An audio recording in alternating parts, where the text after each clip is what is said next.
Loading. All right, and so you'll see it pop up there, won't you? Yeah. And I'll see that too. Fantastic. Okay, let's get started.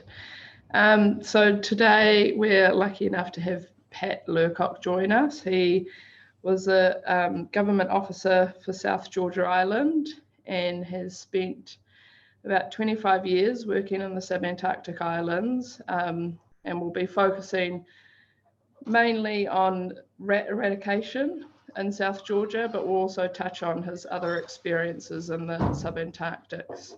So thank you for coming along tonight, Pat. There are a few of us in the physical room, but Pat is joining us from the UK. So this is kind of working quite well to be able to have some of us together in person, but also be streaming this on YouTube.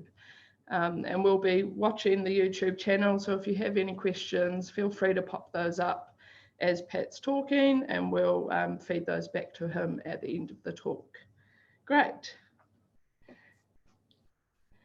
Feel free to start, Pat. Great. Well, thank you very much for inviting me along. I'm sorry I can't be there in person. So I'm in the UK and it's early in the morning here, 7:30. And since I'm currently self-unemployed, that's just about the time I'd be waking up and looking to see what the day's going to bring. So kia ora. First of all, I'm going to introduce myself a little bit and tell you about what I've done. My name's Pat Lurcock, and I've worked in the South Atlantic area pretty well all my working life since 1985. I graduated in electronic engineering and joined the British Antarctic Survey and went and worked for 2 years based on the Bass Base down at Halley doing geophysics electronics. So that was measuring the Earth's magnetic field, or more importantly, keeping the loggers running that were measuring and recording it all. But did a lot of other stuff there as well, all sky cameras, mending sledges, learning to cook for everybody, and generally enjoying Antarctic life. At the end of that, went home and got married and decided we didn't really want to live in the UK yet. And a job came up in the Falkland Islands, which I'd passed through already. And my wife, Sarah, was very up for the idea of going there. So we moved there initially for 2 years and eventually spent 3 years there. And that was working for the Falkland Islands Government Fisheries Administration. So I blagged my way into that job with a bit of programming that I'd learnt at Halley. Luckily, the Falklands didn't really have any IT knowledge, so the people interviewing me didn't realise how little I knew. So I managed to get into the job there, and then spent 2 years teaching myself how to do proper computer stuff and apply it to fisheries management and harbour management, during which time I learnt a lot about how the fisheries administration worked, which is very useful because a job came up at the end of the 3 years on South Georgia, which I'd managed to visit a couple of times and had fallen in love with. And the job there was to be a small one-person fisheries and harbour administration department. And that is exactly what I was skilled to do. So luckily, I was able to move to South Georgia, initially for a 4-month contract. Sarah wasn't able to accompany me for that one. But I liked it so much that we managed to arrange for her to accompany me for a second contract a few months later. And we both continued liking it and carried on doing the same for another 24, 25 years, until about 2017, when it was time for me to move on. But Sarah still works there, so she spends, in normal years, about half of her life there. She now runs the museum on South Georgia. So any of you lucky enough to visit may well see her there. So that's, in brief, my career. And then when I finished there, I've been involved with a couple of jobs. Mainly, I'm now working on cruise ships, so still visiting the area, going to the Antarctic Peninsula for a few months each year, and doing similar work up in the Arctic as well. So that's me, and now I'm going to tell you a bit about South Georgia and why it's so special. In the South Atlantic, you can see there's South America, Antarctica below it, and a large body of sea in between. And I suspect in some of your other talks and studies, you'll realise that Antarctica sits in its own body of water, which is much colder, and it's south of what's called the Antarctic polar front, which is the boundary between the warmer northern water and the colder southern water. And that cold water is able to hold a lot more oxygen than the warmer water, so it's able to support life, a really rich array of life. It also benefits this particular area from the current that comes in from the Bellingshausen Sea through the Drake Passage, and that picks up a whole load of nutrients and minerals in the water, and that mixes with another body of water that's on the eastern side of the Antarctic Peninsula called the Weddell Sea, and that has a different set of nutrients and minerals, and they all mix up together in this cold water. And there's what's called the Scotia Ridge. So you can see there's an arc that goes from South America eastwards through Antarctica, through South Georgia, south through the South Sandwich Islands and back to the peninsula. So as all these bodies of water hit this ridge, they're brought up to the surface where they hit the sunshine, which is really useful, because then that creates an algal bloom, creates life. There's plankton grows, and then there's small fish and big fish, and everything eats this plankton. So there's a whole lot of really nutritious stuff in the sea that supports a massive, massive food web. Central to the food web is krill. So this is the little shrimp, and there's lots and lots and lots of it, and everything eats the krill. So there are fish in the area, a lot of fish because there's a lot of krill. Whales, it's a very, very simple food web. So whales, the biggest creatures, eat the krill, which are the smallest creatures. Then there are seabirds ranging from the giant albatross, the wandering albatross, through smaller prions and petrels and down to the smallest birds, something like the Wilson's storm petrel, all able to eat off this massive food supply. And then there are the seals as well, fur seals and elephant seals. So there's lots of food all around this Southern Ocean area. And if that's not good enough, there's this wonderful island, South Georgia. So this is a big lump of land in the middle of this very productive ocean, which in itself is a good food source. There are more minerals being washed out of the mountains. You can see here in the satellite photograph, the algal blooms being created around the coast from the minerals being washed out of the ocean, out of the mountains. But more importantly, there's a land area. So all these animals, birds, not the whales and fish, but the birds and the penguins and the seals, they all need to come ashore to breed every year.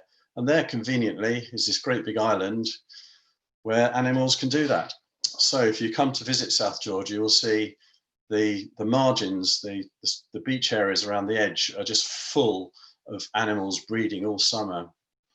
King penguins here, this is the largest king penguin colony in the world at St. Andrews Bay, 200,000-300,000 birds breeding.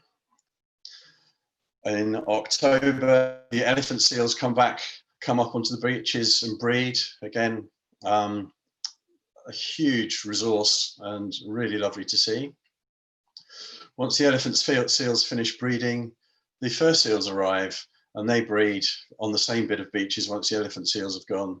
So the big bulls, you can see here, there's one bull, another one a bit further in the distance, and he's surrounded by his females and they've all got their pups. So the beaches are teeming with life. A little bit further out inland, in the more sheltered areas, the albatross nest.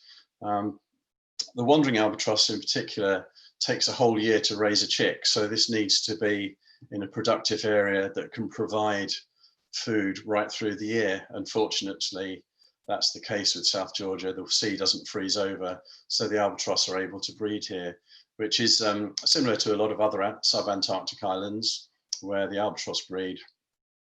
So incredible natural history. There are also plants and invertebrates on the island too, so incredible natural history. There's also a bit of human history, which isn't quite so great. It was left alone to its own devices until 1775, when Captain Cook, in his attempts to find the great Antarctic continent, which didn't go very well, but he did find a few other places, including South Georgia. He wasn't very impressed. He wasn't very complimentary about it. But when he got home, he did mention that there were a whole bunch of fur seals, which led to hunters coming down. So the first thing we had was sealers came down and they pretty well wiped out the fur seals for their fur. And then about just over a century ago, the whalers turned up and they started catching all the whales. And we needed the oil for lighting, lubricants, soap, margarine, etc. And then they found the elephant seals were also a good source of oil. So over a couple of 100 years, we ended up over-exploiting a lot of the mammals in the area. Latterly, we started exploiting the fish, and luckily we'd learned a few lessons from the whaling by then, and managed to control the fishery, so that's not so badly run these days.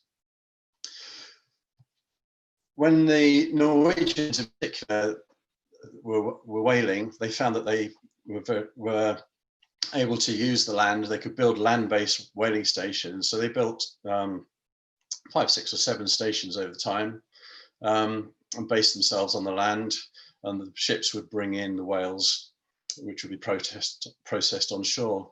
And the Norwegians were missing Norway, so they decided they were going to make it a bit more like home. So they brought down a couple of dozen reindeer back in the 1920s.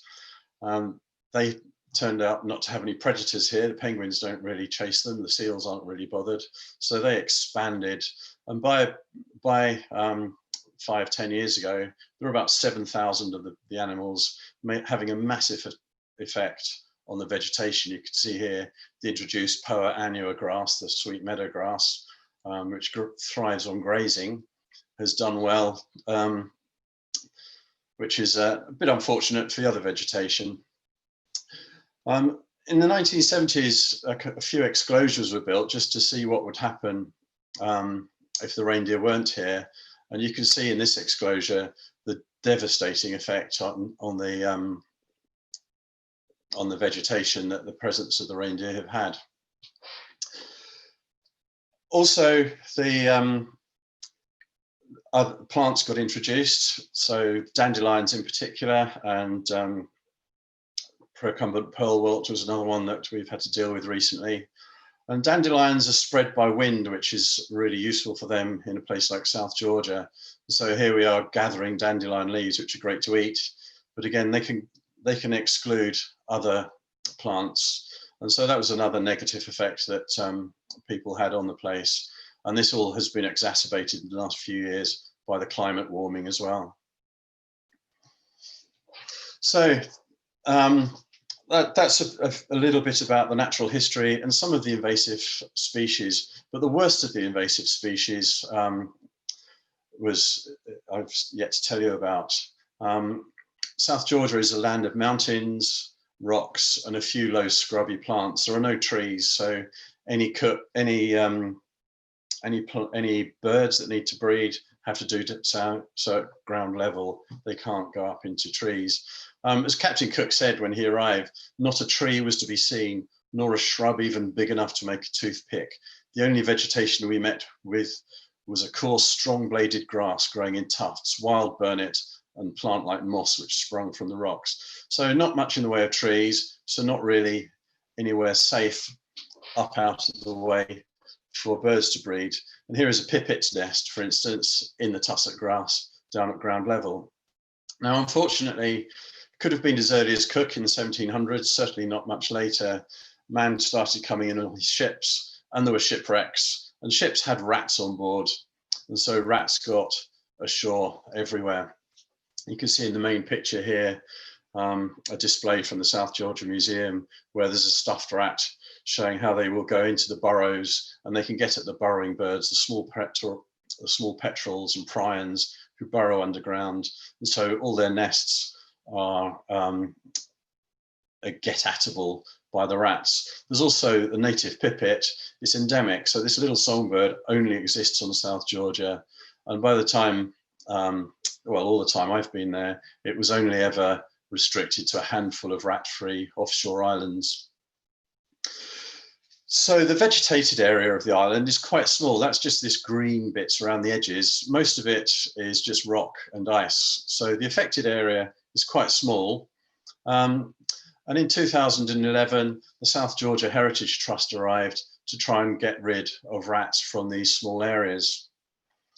They're assisted by the fact that the island can be divided into a number of smaller islands. So these coloured areas, each one is distinct from the next one, cut off by glaciers. So it meant that they were able to do an eradication project one place at a time and didn't need to do the whole place at once, because as long as you cleared one coloured area, they weren't going to reinfest from another area.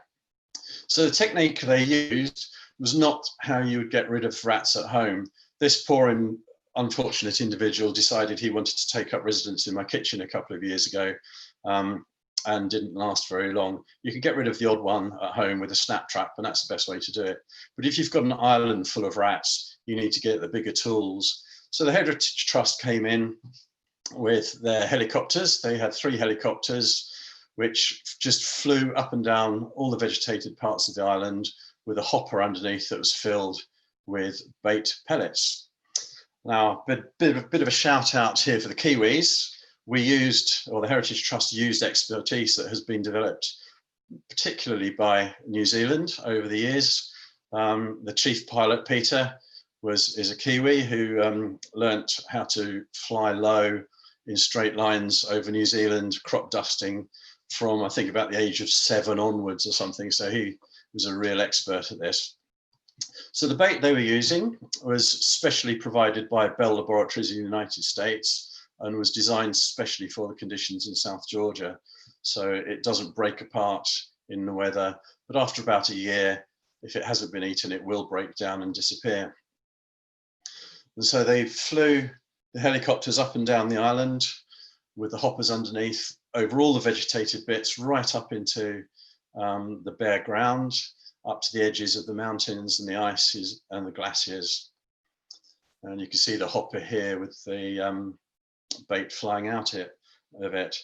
Now, to get a constant coverage, and I think it's about 1.8 kilograms per hectare, you have to be an expert pilot. You've got to fly in a straight line, in exactly the right straight line. You've got to keep a constant speed, and you've got to stay a constant height above the ground. So a real expert job. And here is a GPS track. So the helicopters had a GPS unit recording their tracks, and each of these red lines is the track recorded by the helicopter. And then at the end of each day, they would land, download the tracks onto a map like this one. Then they could just check that they had covered all the ground they needed to. And you could see they went over twice the densest part so that they got maximum coverage. And then they could see if they'd missed a bit, if pilot had wobbled off course a little bit, you could see that they needed to go back and just fill in the gaps. So that was great. They were able to spend 3 summers doing this. In 2011, they did a small trial phase. Well, I say small, at that point it was still the largest area that had ever been done in this method. Then they went away for 2 years while we did a lot of monitoring, found that there were no rats recovering. That technique had been successful. So they then, 2 years later, did another part of the island in 2013. And then in 2015, they came back and did the remainder of the island. So pretty hard work, months and months and months, a large team having to wait and wait and wait for good weather and then go out and hit it on the rare good weather day. So really incredible job keeping their morale up, waiting, being ready to go. And then we left it another 2 years, by which time I finished working for government and was free. So I joined the team to do part of the monitoring. So if you remember that coloured picture showing the baiting zones, we decided we would do the monitoring along the same lines. So we divided the area up into survey zones, and in each survey zone, we divided that up into maybe about a dozen, anything up to a dozen smaller survey areas. The idea being we were going to spread our effort out to check as much as we could of the island to make sure that we had, well, to see if the rats were still there. So in October 2017, I flew to the Falklands and then got the government supply ship to South Georgia, and I joined the little yacht. It's about 32 feet long, owned by Tis and Kiki, Wanderer 3, and we were the first phase of this project. There was barely room for an extra person on board, let alone all the monitoring equipment. And it was still winter. It doesn't look like it here, but this is Grytviken in the middle of the island, which is well sheltered. We started up at the northwest end, which we still had quite a lot of cold and snow around. So we took 2 or 3 days to sail up the coast. The boat doesn't have an engine. We had no choice, but oh well, he's got a little engine, but it's not. It's much better to be using sail where we can. Quite an uncomfortable and cold trip up. And once we got up to the northwest end, Tis then spent a day putting out a whole web of anchors and ground anchors and ropes to the shore to get the boat nailed down in a coal harbour so that he was happy to leave it. And then we could take day trips ashore. So you can see here Coal Harbour where we anchored. And then also on this map, you can see the blue lines, which are the areas we walked. So we used GPS a lot as well. We recorded everywhere that we covered. And each of these little orange triangles is where we put down a monitoring station. So the monitoring sites or the monitoring stations consisted of little stake. This is the first one Tis is pointing to here, first one that we put in on the 23rd of October. So the monitoring station consisted of a wooden stake. The rats' incisors, the front teeth, they grow all the time. So they love to find something nice and hard to chew on. And with there not being any trees or wood on the island, if you put out a piece of wood, they will find it. We soak it in vegetable oil to make it even more attractive. And we also added a couple of monitoring devices to it. So there's a wax tag and the cardboard, the corrugated plastic board that we stapled to each station as well. So like a little buffet laid out for the rats. The corrugated plastic, you can see, has got peanut butter shoved up inside it to make it attractive. And then if the rat were to chew on it, it would be very, very obvious. And here's a wax tag that we put out before we started a couple of years earlier to see what would happen. And these are the very distinctive tooth marks from those front incisors that we would be looking for on the wax tags. So over the next couple of weeks, Tis and Kiki and I walked all over this northwestern tip of the island. Incredible, incredible opportunity. Very, very few people get to go ashore for as long as we were there and to cover as much of ground as we did over that summer. Very, very privileged. And so at the end of it, we had managed to put out all these tags. You can see there's a couple of places here on Grassholm Island, for instance, we weren't able to walk to, but we were able to use the boat to go out and for Grassholm, in fact, we sent Kiki ashore with a little rowing boat just to put a couple of stakes out. So in the first week of November, we'd finished that first stage and we sailed back down the coast, back to Grytviken, where the rest of the team had arrived on the fishery protection vessel from the Falklands. So that consisted of left to right, Dickie, who was the project manager, Rachel and Matt, and then Becky on the right was the doctor. So there were 8 of us all together in the team. We were joined by the others I'll introduce shortly. They set off pretty quickly in the patrol ship to go southeast down the coast to put in lots of depots and to start putting more monitoring stations down in the southwest part of the island. While the remaining 4 of us stayed behind at the King Edward Point near Grytviken and prepared for the next land-based stage of the project. So that was putting stores and depots together to put out on various sites as we were going to be walking from place to place. So this is Angela, yet another Kiwi part of the team. Her main job is she's a dog handler, so she has pest control dogs.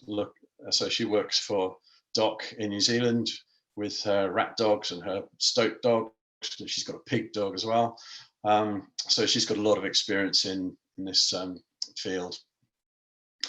So after a few days, our team, so it's me, Sam, Roger and Angela, we were taken by the government launch a little way up the coast to Husvik. So we were the base for the whole project at King Edward Point and Grytviken was just about on the bottom right-hand corner of this circle. And we were then taken up the coast to Husvik into the Busen area, which is within this circle, where we were fortunate enough to take advantage of the old whaling station that was left over from the whaling days. The white building here has been maintained, and that's the manager's villa. We were able to stay there and base ourselves in there. So that's right in the center of this map. And we then went out hiking and walking every day and putting stations out in all these areas. We divided the whole island into about 120, 125 of these small survey areas with the intention that by putting monitoring devices in about 75% of them, we could spread out the effort into quite a good proportion of the island's green areas. You can see the greenery around the edge. The yellow is just bare rock. So by picking on most of the green areas, we would hope to get quite a good survey. So we walked up and over the hill, down dale, into the whaling stations themselves, which have their own hazards from asbestos and ruined dangerous buildings. So we had to wear appropriate protective equipment, but these are really good habitats for rats. So it was important to put monitoring devices in here. And as well as the usual stakes, we had tracking tunnels, which were ink pads with a little bit of peanut butter in the middle. Rats love peanut butter. We had to handle a lot of the stuff, and I'll be quite glad never to see peanut butter again in my life.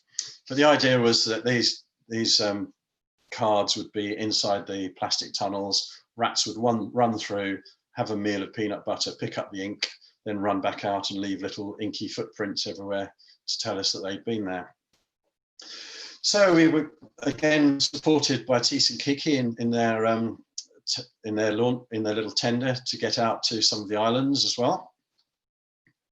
And by the end of 3 weeks in that area, again, the blue lines show everywhere that we had walked, and the orange triangles show all the stakes that we put out, all the monitoring devices. And you can see instead of 75%, we managed to get out to pretty well every one. So we are very, very happy with our results. After we'd done that, we went and did the same down in the Bath Peninsula area. And this was a lot more hiking. So we went from hut to hut to hut rather than being based at a central place. So we covered a lot more ground. Yeah, I'm not sure how many hundreds of miles we covered, but it really took a toll on our boots and equipment.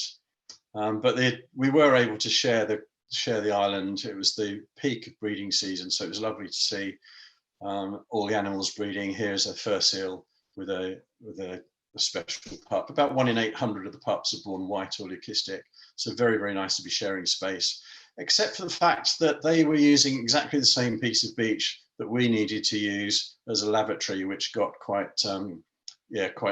thrilling at times. So if we weren't able to use field huts, we were camping in tents, and the weather's pretty intense there. So rather than normal tent pegs, we had 8-inch long nails that we used to hold the tent down. The ship had been putting in depots, so we were able to pick up depots of oil and steaks, so we didn't have to carry that stuff with us. And here we are recharging our oil bottles, ready to soak the steaks. We weren't really sure exactly where we were going to put things, so we ended up with a lot more equipment than we needed. So because we couldn't carry that, we would end up burning the unneeded steaks. But we would make sure we did that right next to water so that we could dispose of the embers into the water and leave no trace of our passing. So here we are putting in pretty well the last stake of that section. And a couple of things to see here. Roger on the left, he's had to make himself some semi-waterproof boots out of his trainers after his boots fell apart. Angela is putting in the stake and stapling on the wax tags. And on the right, probably one of the most important parts of the job, Sam is recording what we did. We used GPS to record the location of every single stake that we put in, or every single tracking tunnel. And we recorded the routes that we walked, so that once we'd left all the stakes in place for a couple of months, we then went back to collect them again. So we had to find them. Yeah, there's Roger's boots. They're quite challenging. I prefer, this is me, I prefer to use Wellingtons rather than walking boots because it's easier for crossing streams. And one little tweak that I made was to draw a line around my walking stick at Wellington height, because then you can probe ahead of you and decide whether you're going to get a wet foot or not. So yeah, a lot of walking, a lot of ground to cover. So again, at the end of the Bath Peninsula, we'd managed to get pretty well every area, put out a lot of stakes. So then we went back to King Edward Point, where the rest of the team arrived. More Kiwis, this time 3 dogs. You could put devices out and hope that rats visit them, but the best way to find rats is to send specially trained dogs out and about to search for them, to sniff. And these came from New Zealand with their 2 handlers, Miriam and Jane. So I don't know if either of you are members of NZAS, and if you're watching, hi guys, hope you're well. And the dogs were incredible, really well trained to completely and utterly ignore wildlife. And they were just machines. They would just get up, walk all day, every day, cover huge areas of ground. And you can see on here, the purple lines are the tracks from the GPSs that the handlers covered. And then the dogs were just running out 20, 30, 40 meters in both directions around the handlers. So again, covering a lot of ground. So after a couple of months, we went back to collect the devices. So we would check the stakes, looking for chew marks. This again is a stake that we had put out before we eradicated the rats a few years ago. So this, you can see very distinctive chew marks on a stake. Here is what a cardboard slide would look like. And these are the wax tags. Some we found damaged, fur seals had knocked them. So we had to learn the difference between those that might have been eaten by rats or had been damaged by fur seals. This one is clearly knocked over. The skewers as well, the scavenging birds, they're interested in everything. So we had a few heart-stopping moments when we found damaged wax tags, but this turned out to be just a peck from a skewer. Whilst we were there, we were also spending 5 minutes at the beginning and end of each section looking for and recording small birds, looking to see if there's any sign of the small breeding birds. In every single area we visited, we did in fact find pipits, and everywhere we went, we saw many more ducks than I'm used to seeing over 25 years. So even within a couple of years, the ducks and the pipits were already recovering in numbers, which is really exciting to see. And for the final month, we went on to this launch, well, this yacht, motor yacht, 24 meters long, Hans Hansen, which is run by Dion Ponce and Juliette and their crewman Frank. Dion has lived and worked in the Falklands and around South Georgia and Antarctic for all his life on boats, small boats and yachts. And what he doesn't know about the coastline and the island, nobody knows. So we're incredibly privileged to have this expertise, able to get us in ashore. If the weather's screaming, Dion has scratched his head a bit. You see from his hair, he does a lot of scratching of his head. And he's like, yeah, there's a little corner just around here that we can get into. So we were able to go in, and you can see here we are collecting all the stakes back in again. While we were collecting the stakes, the dogs were running around, sniffing around, having a good search, encountering the local plants. The burnet has this horrible sticky seed. So every few hours, we had the dogs had to be turned over onto their backs and all these seeds pulled out. Dogs loved it, of course. They just saw it as being a good session of having their tummies tickled. Biosecurity, really important. As we're moving from one area to another, the last thing we wanted to do is move invasive plants from one place to another, or indeed if there were any microbes or any diseased diseases in the ground. We didn't want to move those around, so we had to clean our boots, clean out all our clothing, and give the dogs a good scrub, which they hated in between each landing. So we covered a lot of ground. The weather was not always helpful, but again, a real privilege to be moving around the island, seeing some sites, some of the historic sites. So here's a boiler, one of the tripods from the early sealing days, 100, 200 years ago. Excuse me. So these were still left on the beaches from the old exploitation days, but great to see the beaches just full of seals again. So the seals have recovered since those days. On board the ship, really important to keep morale up and feed us at the end of a long day. Juliet had help. We were joined by Ollie, who was part of our team, who is also a Michelin star chef. So the food was really good and appreciated by everybody on board. If you've ever had that feeling you're being watched, Juliet got that as well. So all this information we were collecting on GPS turned out to be really useful, as did a lot of time that I've spent and arguably wasted fiddling with computers over the years. I learned a bit about computing and GIS work. So the South Georgia government and British Antarctic Survey have got this fantastic resource of GIS information about South Georgia. So here's a map showing the green bits are the vegetated areas, and that's the prime rat habitat. If the rats are going to be anywhere, they'll be in here. So superimposed on that, these are the 120, 125 odd survey areas that we were looking for. And these are the ones we actually managed to visit. So it's about 3 or 4 we didn't get to, and they were just tiny, some of the offshore islands and tiny little patches. So we, instead of 75% coverage, we managed much better coverage.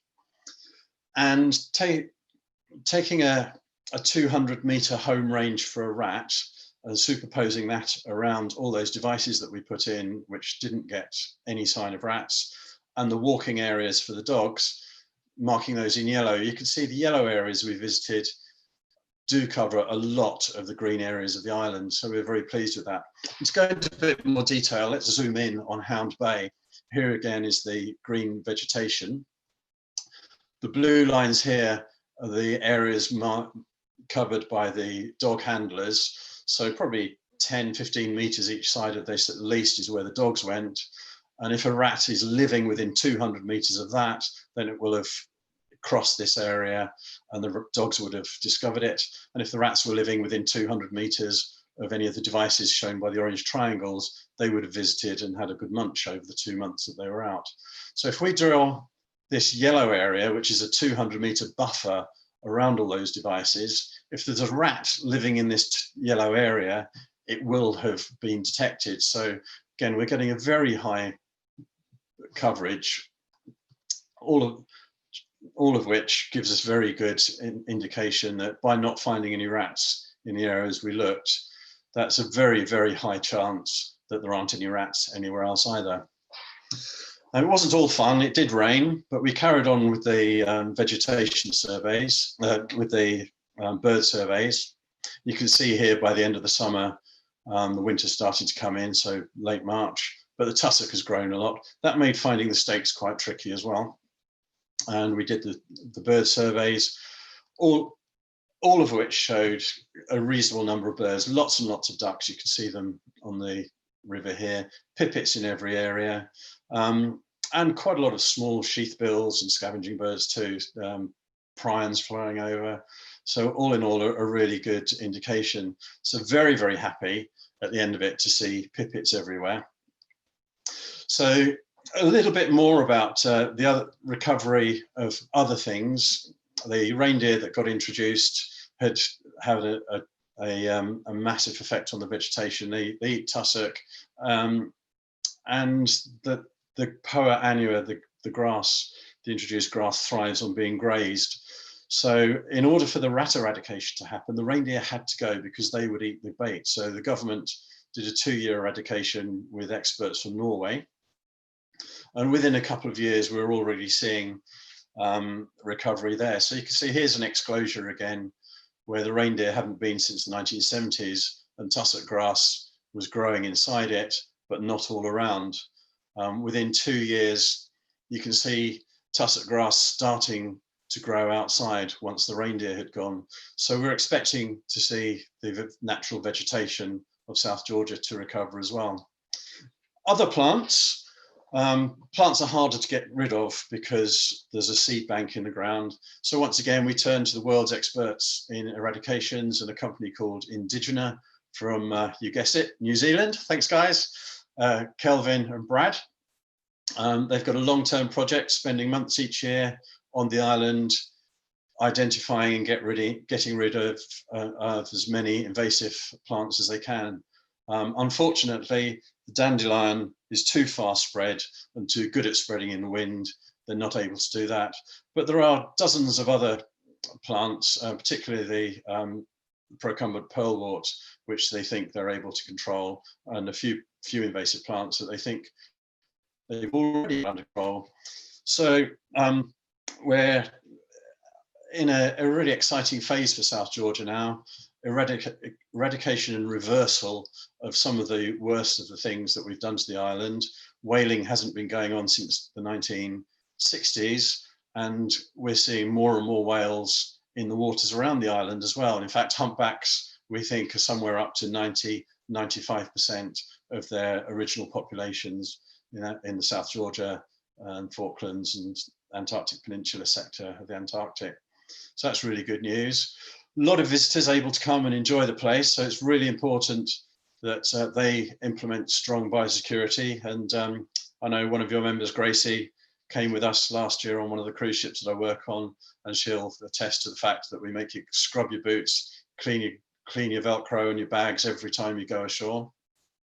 And the same happens for the people who live there. So everyone who arrives on the island to work has to open up and check all their bags, equipment, make sure they're not bringing any seeds, insects or anything into the island. With the whole idea that the island is now being run and managed to keep it as clean as possible, as unspoilt and as natural as possible, while keeping it open for visitors to enjoy. And it's been an incredible privilege to me to see all this happening and to play a small part of it. So I'd urge you, any of you who get the opportunity, do come, do visit South Georgia, and you can come and see us in, or maybe on the ship I'm working on in the Antarctic as well. So that's me. Thanks very much for listening. And hopefully, Georgia's back. Over to you. Great, thanks, Pat.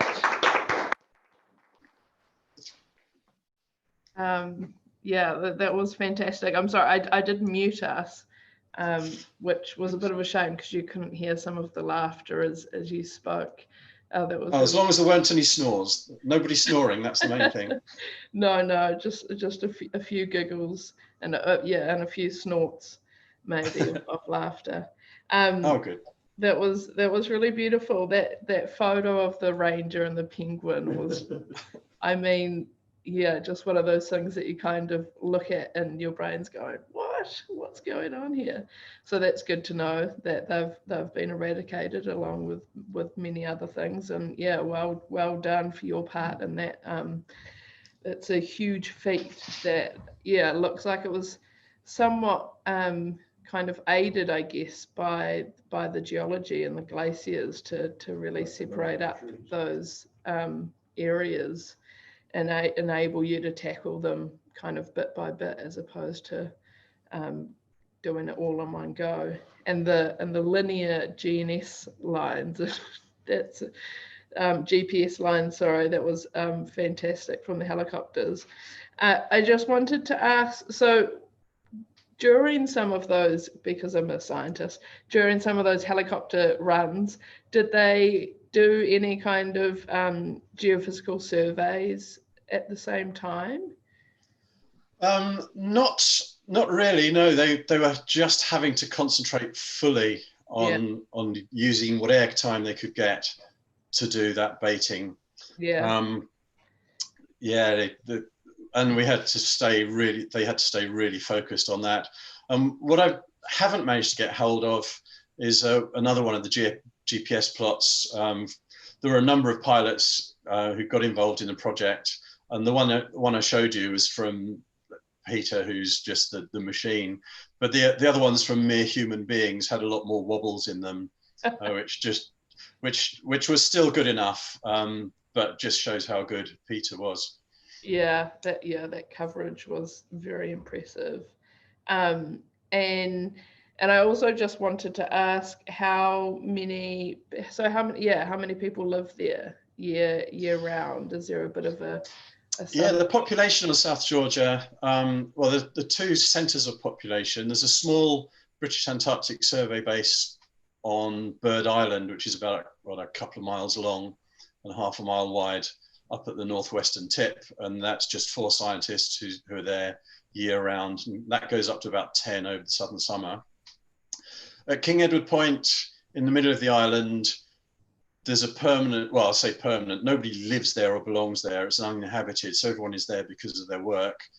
So there's a team, the government team, so the job I used to do, which was the government officer, there are a team of 3, of whom 2 are on the island most of the time and 1 away on leave with their partners. And then they're supported by a team of about 8 from the British Antarctic Survey. So that's electricians and mechanics looking after the infrastructure, a couple of scientists who are doing top predator monitoring. So as part of the fishery management, making sure that there's good breeding success in the seals and the seabirds and penguins, making sure that the predators are still getting enough food and that the krill and the fish aren't being overfished.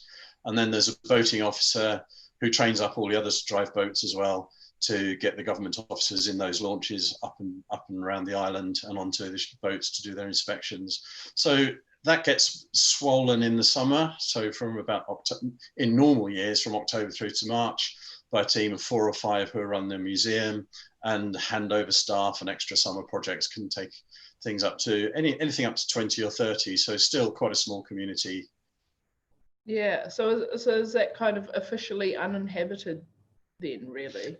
It's uninhabited, yeah. So even though we lived there for 25 odd years, it was only because of the job. And as soon as I finished working there, I had to leave. So there's no chance of wandering over the hill with a few bits of wood and setting up a hut and retiring on the island for the rest of my life, eating penguin eggs and dandelions. So. You could have had reindeer. Yeah, the reindeer was delicious, and it was organic and it was free range, really good. Oh, wow. So yeah, so we sort of regret their passing, but visiting somewhere like St Andrews Bay and seeing the native echina and the Antarctic hairgrass recovering now that the piranha isn't being grazed, is really exciting to see. So it is a good thing that the reindeer have gone. Cool. We've just got a couple of questions from YouTube. Tēnā koe, Pat. I'm interested in understanding whether you've been able to analyse whether there was any residual chemicals in situ from the rat bait. Very good question. Yes, the rat bait was designed specifically by Bell Laboratories so that the pellets would take about a year to break down. But once they broke down, the poison itself is not soluble, so it didn't wash into the watercourses, but it would get broken down by the bacteria in the soil. So within a year or 2, they had completely disappeared and there was no residual poisoning, which leads on to another question we get quite a bit, is what about other animals? There are scavenging birds that would eat the poison bait.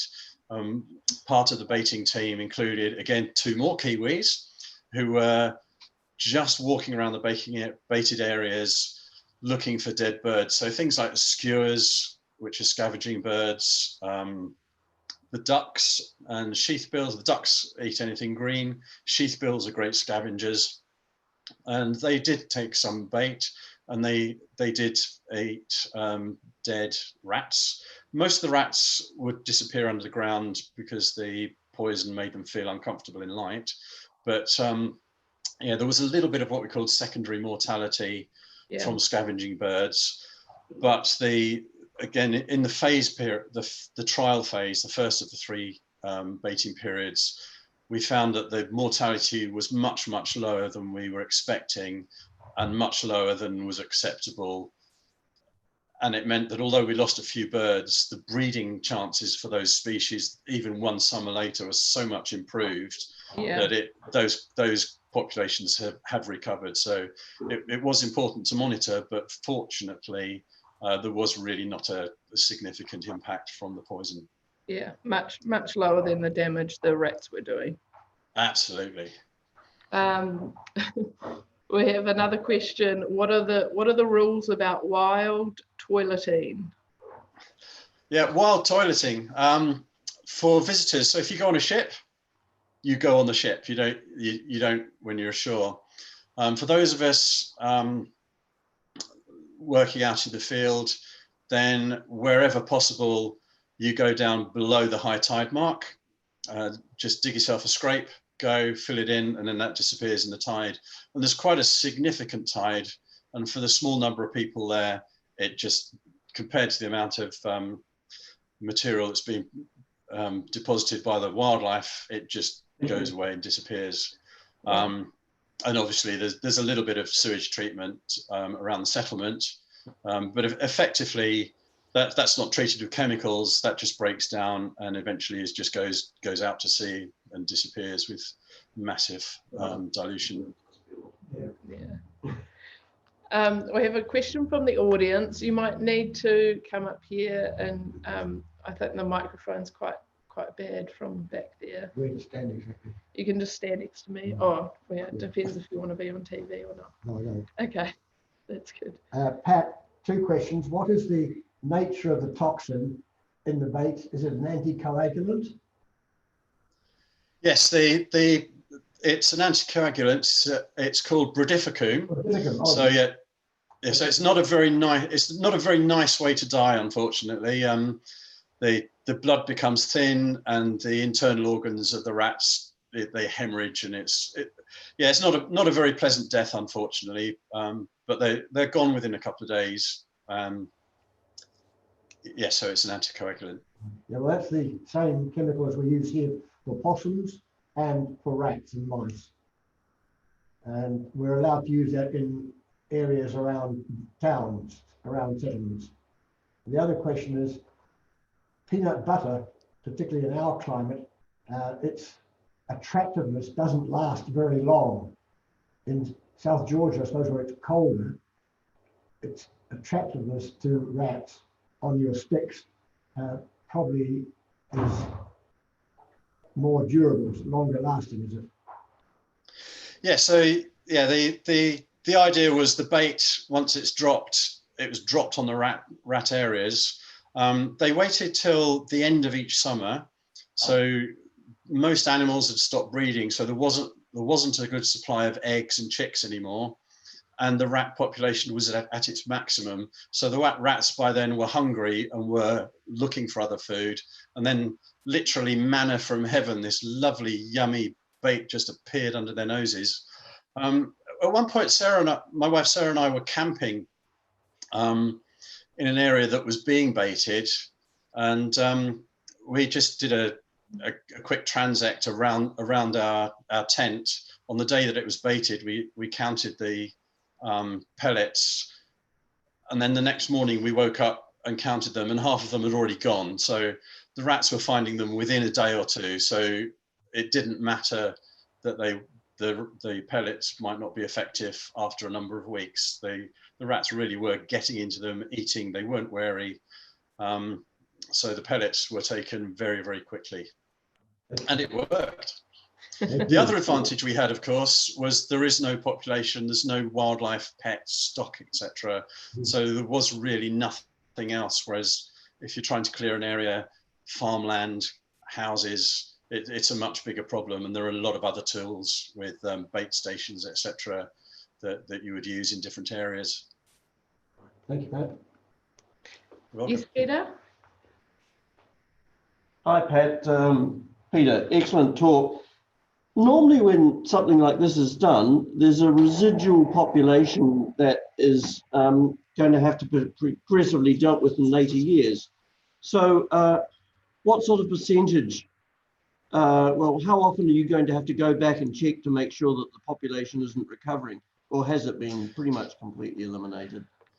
The reason we waited for 2 years after the last baiting was so that if there was a residual population, it would recover to its full carrying capacity of the ground, and we would know about it. Pat, so the fact that we saw nothing means that there are no rats whatsoever left. Switch back. So could you repeat that? Oh, sorry. Yeah. So the reason we waited for 2 years meant that we could be sure that the rats weren't there, because it would have recovered back up to their full carrying capacity. Sorry, can we give that a go? Okay. Right, sorry. Can you hear me now? Good. Yeah, so we waited 2 years after the baiting before monitoring. In that time, any residual small population would have recovered to the full carrying capacity of the area, and so we would have discovered it. So we're confident now that there are 0 rats left on the island. The ongoing work now is really strict biosecurity on ships and cargo, and to have a plan ready, which in fact, we already did implement. We did have 1 rat arrived in some cargo a few years ago at King Edward Point. And so we've implemented that, got rid of that rat. And again, pipits have been seen breeding in the area since. So the project was 100% successful, which brilliant. In a place like South Georgia is amazing. I'm just thinking there's a few similarities to with coronavirus and New Zealand trying to stop it at the borders before it can get in and infect us all. A couple more questions. Any idea how many kilometers you walked? I have a piece of paper somewhere with the numbers on it, and I couldn't find it, but it's hundreds. Particularly the dog handlers. The dogs, it's not just the kilometers, there's a lot of up and down, and each of the dogs and their handlers, because we kept GPS on them to a much bigger degree, they did the equivalent of climbing Everest each. Oh wow. That's yeah fantastic. And the last question, what was the worst thing that went wrong and the best thing that went right? Well, the worst thing that went wrong with the baiting project was, of the 3 helicopters, they had a massive storm one day. And although the helicopters had been guyed down, when they went back to find them, both had been damaged, which left them just one at a critical point with a lot of baiting yet to do. But again, the engineers cobbled together the 2 helicopters, took bits off one, put it on the other, and got one going again. And by the end of the day, they had managed to fly one back to the ship and then use another helicopter to fly the remains of the other one back to the ship. So they had it all going and were able to continue. But for a day or so, it really looked as though the whole project was in jeopardy. So that was a big scare. I wasn't in the baiting bit, but I was at Grytviken. The ship had to leave the helicopters and come back to shelter at Grytviken, and we were just watching this storm as it screamed through us. And when the ship went back and they confirmed that they had a problem, our hearts were in our mouths. So that was about the worst bit. But the best bit for me was just spending time out in the wilds, covering huge areas of South Georgia, which is an incredible privilege to be in and amongst and living all that wildlife and the mountains. Oh, that's fantastic. No last questions? Yeah? Hiya, I was wondering where the funding came from. Funding, yeah. A lot of the funding, the South Georgia Heritage Trust is a charity, so they raised a lot of money going onto the visiting cruise ships and doing talks, explaining the work that they were doing. And a lot of people very generously donated towards the project.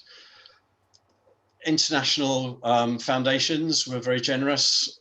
A lot of companies helped with equipment. So Bell Laboratories provided the bait, certainly for the early stages, free of charge, possibly right through. equipment suppliers, food suppliers gave us equipment and food either free or at very good rates. The British government gave a bit of funds towards it. So it was money from everywhere. And the fact that it was done by a charity meant that they were always working on a small budget. So the whole thing cost in the region, I think, between 7, maybe up to 10 million pounds. So considering where it was and the scale of the project, that's peanuts compared to what a typical project run by a big government organization would be. So again, an incredible job. And my second question was, with the reindeer eradication, what do they do with all the carcasses? What did they do with the carcasses? Yeah, good question. Well, in the first phase, they were able to use Sami herders from Norway to round a lot of them up and bring them down to a central corral where they were butchered under veterinary supervision, and was actually butchered and frozen for sale of the meat in the Falklands.